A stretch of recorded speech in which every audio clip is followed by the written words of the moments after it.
Thank you, dear. Hi, everybody. Rebecca Nelson, Wine Club Director at Becker Vineyards, welcoming you guys to our 9th virtual tasting. I can't believe we're on number 9 already. We're so excited for everybody to join us. It's another Friday evening, so we're going to have a little bit of food pairing with this one as well. We've got some special guests again, of course, Dr. Richard Becker. We've also got Jon Leahy. And then tonight we have Brenda and Dwayne Canada from the Canada Family Vineyard. And we are actually tasting the 2017 Cabernet Sauvignon Reserve, all from the Canada Family Vineyard. So we hope you've got this one in your glass. It's fantastic. We're going to get started right away tonight. So I'm going to go ahead and kick it over to Dr. Becker and Jon Leahy, and they will get you guys started tasting this wine. Enjoy, you guys. Cheers. Okay, welcome everybody to our 9th episode. This is fantastic. So tonight we're going to have Brenda and Dwayne Canada joining us, as Rebecca said. So Doc, do you have the 2017 Canada Cab? I have this wonderful 2017, and always at the beginning of these programs that are wonderfully as lighthearted as they can be, and a discipline as hard as growing grapes and making wine, and it's very hard. But just for everyone to know that we remember, we do not forget the battle that's going on in our world right now, and the people that are fighting so courageously, the doctors, the nurses, the first responders, the ambulance drivers, all the people that are seeking a cure with a new medicine or with a vaccine. And our hearts and minds are with you all the time. And maybe we'll have a few minutes of thinking of something that's maybe a little bit easier and maybe a little bit more enjoyable. Anyway, thank you. I'll raise a toast to that. Doc, would you mind introducing the Canadas to our audience, please? Gosh, I don't know how to introduce them other than wonderful farming family from far West Texas, making some of the most beautiful grapes, I think, in the United States, in some of the worst looking soil. I mean, if the ideal soil for Cabernet Sauvignon is gravel, they have gravel in spades mixed with clay overlying caliche. So it's kind of a dream formula. I don't think anyone's ever tried to plant a row crop there. I could be wrong about that, but if they did, I'm sure they struggled. But all I can say is this team has just made some of the best fruit and allowed us, mainly you, Jon, to make some of the best wine ever made in Texas. And I say, hey. I agree 100%, and I want to get Brenda and Dwayne on here pretty quick. But Brenda, I have to tell a little bit of a story on you as a way of introduction. So our first Growers Appreciation Dinner that I attended in 2013, I was asked to say a few words about this particular wine, an earlier vintage of it, and the way of introducing, I told everybody in the audience who, if you all will understand, everybody there except me had known the Canadas for years, if not decades, and I was the newbie in the room. And I looked around and I said, well, I introduced myself to Brenda, a year ago, got to know the vineyard. I said, it was a very interesting story. She's a retired school teacher, decided to get into grape growing, and oddly enough, she married her vineyard manager. And the gasps in the room were fantastic. Not that you hadn't been married for decades prior, but so why don't you introduce your vineyard manager, Brenda? This is vineyard manager, Dwayne, and he helps me tremendously out in the vineyard. I couldn't make it without he and Daniel working together. We all work together, as a matter of fact, as a family. So it's a fun venture for us. I am glad you think it's fun because I have seen the hard work y'all do. And Dwayne, a little story about you too. This is I always find funny is that you don't just run the vineyard there. You all have a ranch and farm to take care of, and you're busy 9 days out of 7. And Dwayne's idea of relaxing at home is having a very large garden outside their house. So I always thought it was funny that the farmer relaxes by gardening. So, by the way, best onions ever. So do you have the wine poured out for yourselves? Do you have a glass? Yes. Fantastic. Why don't we all get a swirl and a taste? I want you to describe some of the flavors. And John, I'm not hearing the cannons. I'm going to reboot and come back. Okay, sounds good, Doc. We'll see you in a second. So, what do you like about this wine, guys? What appeals to you in this Cabernet? I think the red fruit flavor comes to me, and then sometimes I pick up a little bit of flavor in it also. Well, the flavor I like is I remember how it tasted out in the vineyard, and so I can taste the grapes as they tasted out in the vineyard before they were fermented, so made into wine. That's the thing I like about it. Oh, and they do. And, you know, I always find it amazing when we're talking about when we get really close to harvest each year and how we call you or you guys will call us and say, look, I think we're getting close. And then it's always funny to me when you're almost apologetic about, well, I don't think they're quite ready yet. I'm sorry. I know you all want to work and everything. And I'm like, I'm the laziest person in the world, Brenda. You can take work away from me any day of the week. I'm fine with that. But I find you have an impeccable palate when it comes to those flavors. And when you tell me those grapes aren't ripe, then yeah, or not quite ready, and I know they aren't. And for folks at home, there's another story about the weather up there in far west Texas can be unpredictable to say the least at times. And I do remember about 5-6 years ago, we were watching a storm cell come out of New Mexico heading straight for your vineyard, and you were on the phone with Brett, and you were talking about how you weren't sure that the grapes were quite ready, and you kind of wanted to risk, and we were assessing the risk about leaving the grapes out there or what would happen if this storm hits, and it was on track to hit y'all. And I remember watching the radar right after we got off the phone, and Brett and I were sitting there going, gosh, I think we should try to get some of these grapes in. It just, I don't want to lose the crop. And then all of a sudden, on the radar, that image, that storm just split apart. It went around your vineyard and then came back together. Right on, Chad. Brett and I just looked at each other and we were like, don't ever make her mad.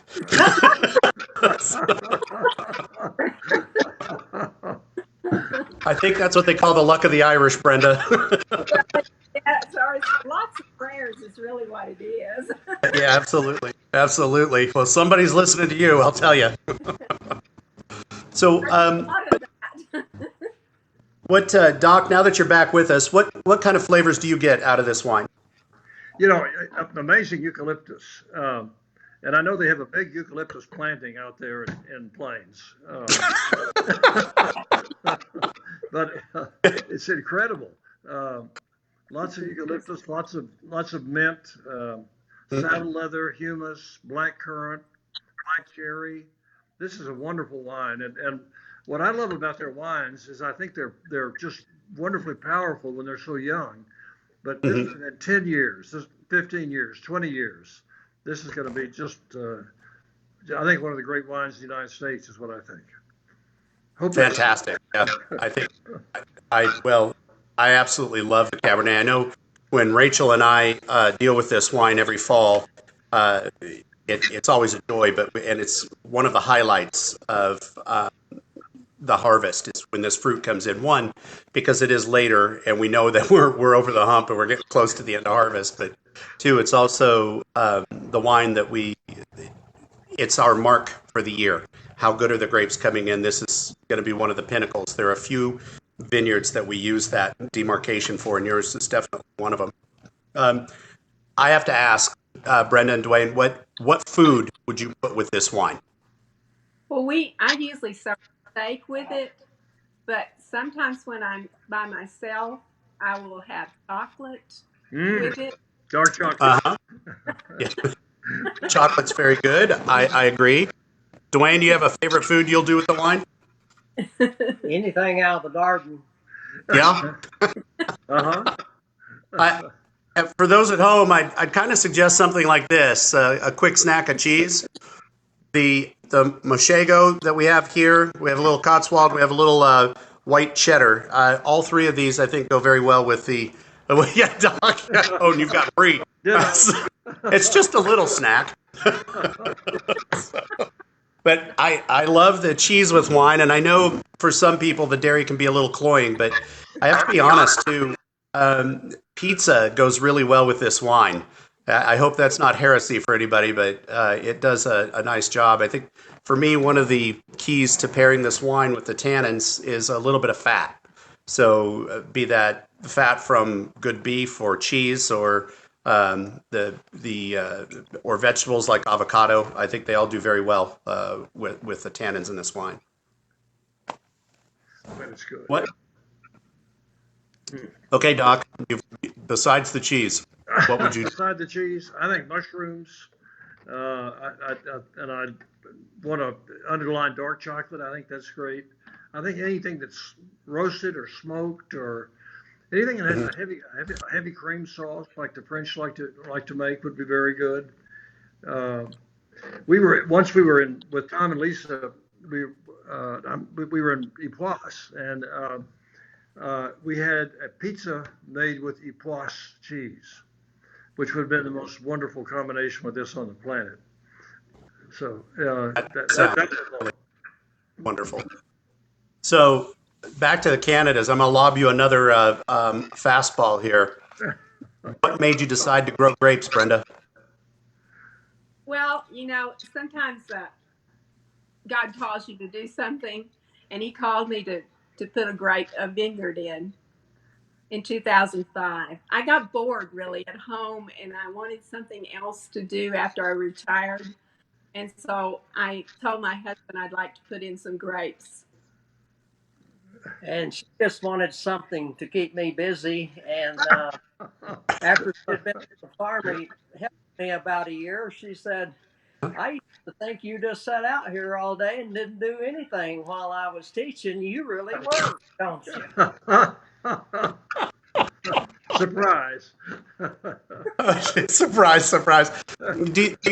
Dwayne, let me ask you this, because this happens to me at home sometimes. If my wife isn't busy, then she thinks I'm not busy and finds things for me to do. Is that maybe a little bit of that, or? Yes, I can identify with that. Yeah, of course, I am going to get in trouble because Jody's watching this broadcast. So, well, what was the first year? And I'm sorry, I don't have this off the top of my head. What was the first year we received your grapes? I know it was prior to me coming on board as winemaker, but what was the first year Becker received your grapes? 2007. Okay. That's right. Yeah. We didn't know anything about grapes, but Dr. Becker made a personal call to my wife and said, I want to thank you for sending us those wonderful grapes. And that just shocked the heck out of us. They were, too. So Doc, what are some of the consistencies you find after 13 years, 13 vintages of this fruit? What are some of the consistent things? Incredibly consistent. I think an incredible consistent expression of that soil and that microclimate out there. If you can taste grapes from Carneros, and the minute you taste the wine, you say this might be Carneros fruit. There's something in the aromatic and the flavor of the grapes from their property that I can always identify. And I don't know if it's not just the eucalyptus. It's a little bit of everything. It's the mint, and then the wonderful kind of a dark cherry fruit, and it's consistently the same every year. It's really remarkable, I think. I have to agree with you, and I do get a little bit of that menthol or eucalyptal in there. But to me, what's consistent about the Canada fruit is the herbaceousness. I get a lot of dried, almost thyme or oregano edges in here, and I really, really like that. I know I spoke about that earlier, but and that leads me into the single vineyard program that we do here. And so this wine, for everybody at home, if you're joining us, we have the Canadas online with us, and it's Food Centric Friday, so we're really trying to keep focus on the wine, but I keep thinking of all the food that I keep seeing scrolling on Facebook, people mentioning Salisbury steak or avocado chicken and rice, and it's like I'm very hungry right now. But the thing that I find in this wine is it is really rich in tannin, but it is not an overtly heavy wine, which is something I really like. And there's just enough pyrazine in here to let me know that it is a Cabernet Sauvignon. I was fortunate enough to deal with some cabs on the West Coast, and I have to say, in my opinion, this is a contender for anything out there. I think so. The Yeah. Boy, yeah. I'm always very happy when I walk through that vineyard. Uh-huh. Anybody who has not had a chance to see this vineyard, and I'm sure there's quite a few who haven't, because it really, my first journey out there, Brenda, I think I made mention of that gully that runs kind of westerly through the edge of your property, and I asked if that's where the Roswell aliens landed back in '47. I'm pretty sure she thought I was just nuts after that. But over next to the New Mexico border. I mean, we're just Right. 8 miles from New Mexico. Is that Exactly. Right? I wonder, was that sure? Was that close? Golly. Yep. Yeah, it's out there. And so my favorite thing to tell people is I have to go north to get to West Texas from here. So it's The things I like about this wine, John, Yes. the things that you've done when I drink it, and then as it goes down, it has such a smooth taste to it.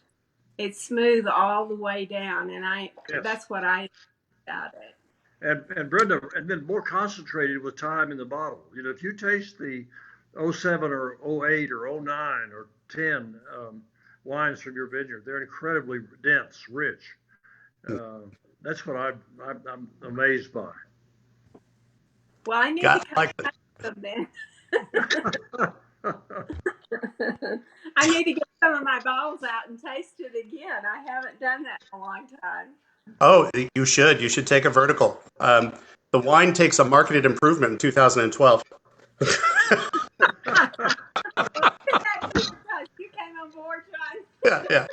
I hate to tell you the 10 is awfully good, John. Thanks.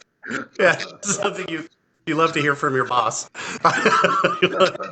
2 years before he came. Yeah. No, Russell Smith did a wonderful job for us. And, Oh yes, he did. Those wines are very nice. Are very nice. But back to, we do have a single vineyard program, and I didn't get to explain this, and I've seen a few comments to try to get me back on track. So this wine is 100% from the Canada family vineyards. So they grow Cabernet for us. We also contract with Chardonnay and Malbec off of their property. How many acres total, Dwayne, Brenda, do you all have in grapes? 25. 25 acres? 10 acres Yes. of Chardonnay, 10 acres of Cab, and 5 of Malbec. Right. It all goes to Becker Vineyards. Yeah, we're kind of greedy that way. We love that fruit. So not the 17, but I think it was the 16 that we actually had a touch of Malbec in there. So we go through this every year. We try the barrels, and every year I kind of try to expand this wine out. So off of this particular lot, we had 5 sublots from this vintage that we decided to ferment with different yeasts and do a little different barrel program with on each lot, so that we were able to ferment and age separately. And then that gave us basically 5 different wines from the same vineyard to come back and blend back together. They're all cabs, but then we got to blend them back together for flavor profiling. And it really shows how beautiful this fruit is, that we're able to accentuate different flavors. And I think the deep cherry notes that Doc was talking about earlier is an aspect that really comes out in this wine right now, as it's been in my glass for about 45 minutes. I'm really starting to get those deep red fruits coming out of there. If there's one thing, thinking back to when you first started the vineyard, Brenda, one thing that you would change, what would it be? Oh, gee. Well, as the years have gone by, we have planted it differently. Each vineyard has been planted differently. I mean, and how we do it, how we plant. Dwayne, you want to explain about that? Yes, we dig a hole with a post hole digger on the back of a tractor for each plant and plant each plant. Oh my God. And it's pretty excruciating, and you wonder why you're doing it. Is it sandy loam, Dwayne? Is that what you're saying? Yeah, it's caliche rock. It's a caliche base, but But I could do a whole series on what not to do when you start planting grapes, John. All the Same, mistakes. and we can do the same about winemaking, Dwayne. Let me tell Oh, you. sure, sure. Boy, I just I find it interesting because these are things we don't normally think about, and certainly most of us, as we're drinking wine, we don't think about how many people are involved in making this glass of wine. There's your family, there's the folks that truck it down to us. There, all the guys at the winery that have to deal with this, and the bottling line, the barrel guys that we deal with. That it takes a lot of people. And an interesting statistic, and I have no way of proving this to be right or wrong, but something that is common statistic in the wine industry is that it takes about 30 people to bring you a glass of wine. At some point in time, 30 people have dealt with this. And so it really is interesting that it takes quite a few people to bring you something that we think is simple, but isn't. It is an expression of your hard work and Texas sunshine in a bottle. As far as I'm concerned, it is one of my favorite wines. Between you and Jet, we do 2 single vineyard Cabernets, and then we've also done a single vineyard Merlot off of VJ's property, all in the West Texas area. And we have a single vineyard that we do the old what is now the Ranger, but is the old Raven we got off of Drew Talent's property here in the Hill Country. For us, these single vineyard designates are done through blind tastings. Dr. Becker and I, and Brett, our general manager, and Dr. Joe Becker will sit down once a week together, and we'll go through these blind tastings, and we're deciding what to make. How do you like these? What are these? And I get a lot of questions. I know what's in those blind bottles. I'm the one putting them together. And every week, Doc will say, "So what are we tasting?" And my standard answer, Doc, is red wine. Exactly. In all fairness, you've had 8 years to fire me over that one. If you weren't do. making such good wine, it'd be a thought. But the first thing that was impressed upon me was by Dr. Becker was like, look, you need to make each wine, period. Just make it. You don't worry about where it's going. Don't worry about what it goes into at the end of the day. In your grapes, we do make this into a single vineyard, but we don't do all of your grapes into this single vineyard designate. We also use that Malbec and that Cab and the Chardonnay in other programs. We have some of your grapes go into our Claret program, which is in general distribution. Some of them go into the Reserve Malbec and the regular Malbec. Some of them have gone into our Culinaria blend in the past. So we get this beautiful fruit, and we're able to elevate what is our general market wines in such a manner because we're using such good fruit. And that's simply because we do these tastings blind, when we're doing these blends. And every year, we know going into harvest, we have a good idea that, okay, the Canadas are going to produce pretty good fruit for us. We're probably going to make it that year, but we don't decide that until the next year when we go back and start tasting those wines. How do they taste? Is this going to make a single vineyard cab? It's not a foregone conclusion every year. So that's all because of your hard work, guys, by the way. The very conscientious way that you farm. John, pardon me, go ahead. Yes. Brenda, go ahead. We just try to deliver a quality grape to you. That's our goal as a vineyard. It's achieved. Yeah, absolutely. And then some. One of the most amazing things I've ever seen in Texas viticulture is that vineyard of Chardonnay on your property that was there. Tell the history of that. And I don't think it got much water and got some pruning, I guess, but I couldn't believe it when I saw it. It was planted in the 1980s, and it belonged to Buster Graham. It's the vineyard I learned if I want to do grapes or not, and it's just a half an acre of Chardonnay. And when I went out there, I asked him if I could just go ahead and work it, and he let me. And so we took that down, and it had 4 cordons. The grapevines had 4 cordons, and Dan and I took the bottom one off, and that little vineyard after that, it took off. Wow. The most it's ever made is 2,000 pounds. Amazing. Wow. Yeah.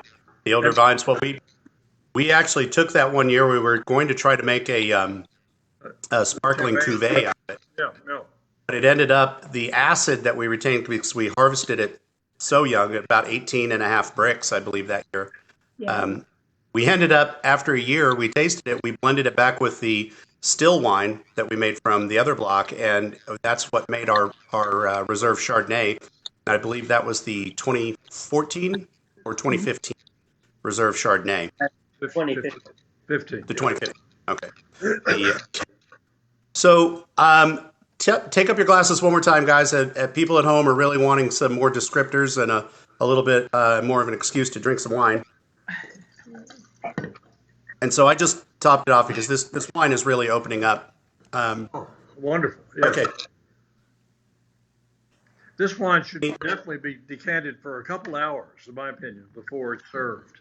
And it just becomes a totally different creature. It's going to be wonderful in 10 years, 20 years, 30 years. You know, we need to do our best to be around to taste it, Dwayne. I don't know if we can or not, but we're going to make an effort. Make an effort. Well, I'm going to remind folks at home to start sending in your questions, and if we don't get to them, we will get to them at our Q&A right after this broadcast. But I got a couple of questions from Facebook here for everybody. I'm going to ask Doc, what is the dry herb note you taste in the wine on the back end? Oh my goodness.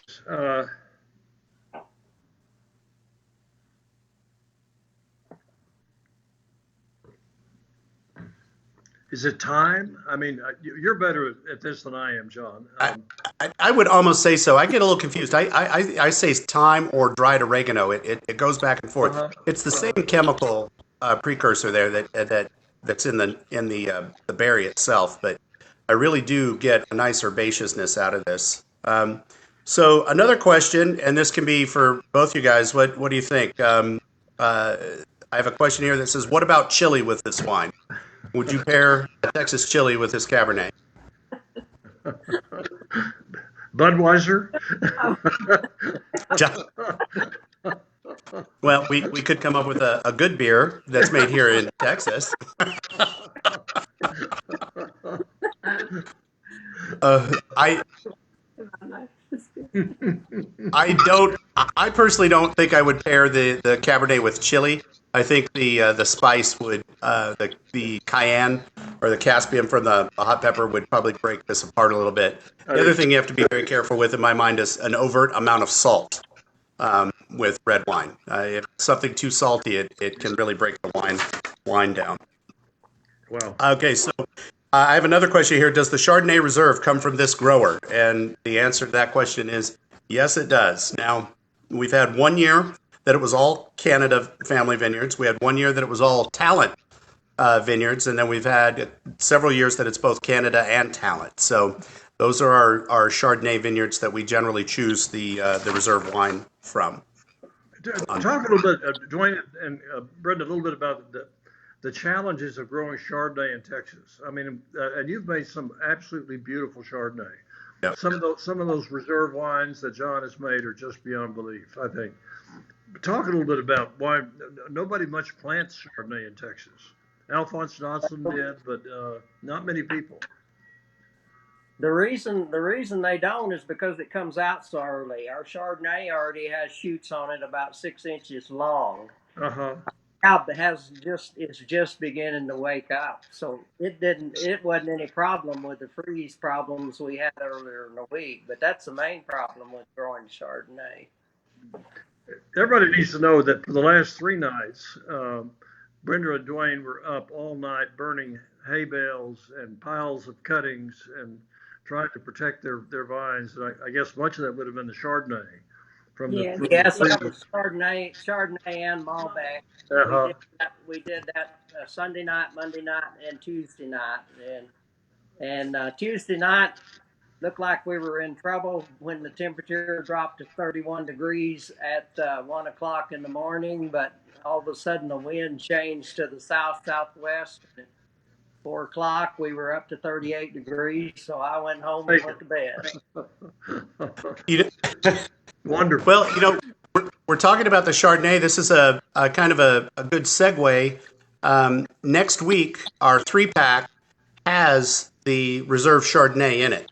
So we will be discussing that Chardonnay in depth next week for anybody who's interested in the Chardonnay. And it's an excellent example of Chardonnay, regardless of what coast or what region in the country it's grown in. It is an excellent, well-balanced Chardonnay. I'm not just tooting our horn here, I really honestly. But we'll also have the Prairie Rôti and the regular Tempranillo. So Monday will be the Prairie Rôti, Wednesday the Chardonnay, and next Friday the regular market Tempranillo. So for those of you at home that want to join us there. So I also saw a question here, a little dill maybe in this wine. Yes. What do you think? I agree. Yeah. Well, I didn't. Yep. The thing that makes it so good is Brenda goes out and sings at night to the grapes. I believe that, and I believe that's probably true. Yeah.